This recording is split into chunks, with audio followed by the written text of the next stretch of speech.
Have you ever considered what could be achieved if we could truly harness the power of time? The concept of time, a non-renewable resource, is something we all grapple with.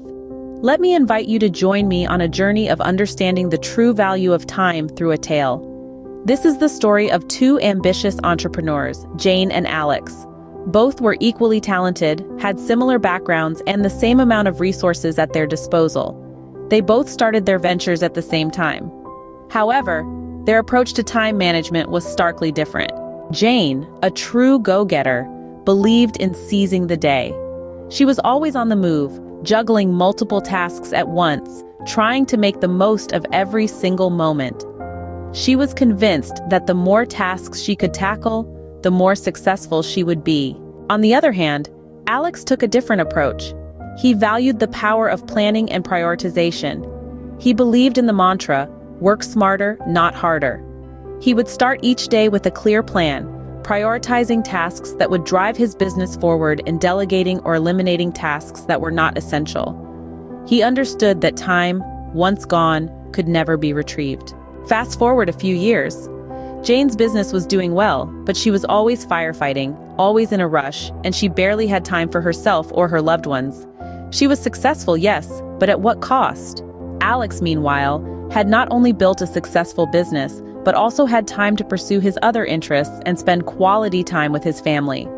His strategic approach to time management had allowed him to maintain a healthy work-life balance. What does this story teach us? It's simple.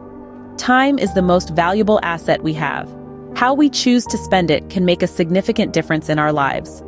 The story of Jane and Alex highlights the importance of effective time management. Here are the key takeaways from their story. Firstly, time, much like any other resource, is finite. We all get the same 24 hours in a day, but how we choose to use those hours can make all the difference. Secondly, being busy does not necessarily equate to being productive. As was the case with Jane, being constantly on the move might give the illusion of productivity. But without proper planning and prioritization, it could lead to burnout and inefficiency. Thirdly, effective time management is not just about work. It's about creating a balance that allows for personal growth, relationships, and leisure. Alex demonstrated that with good time management, it's possible to excel in professional life without compromising personal life. Lastly, remember that time management is not a one-size-fits-all solution. It requires self-awareness, discipline, and constant tweaking to find what works best for you. In conclusion, time is a precious commodity. Once spent, it can never be regained. Therefore, it's imperative to manage it effectively. Remember, in the grand scheme of life, it's not about having time, it's about making time. So make every moment count.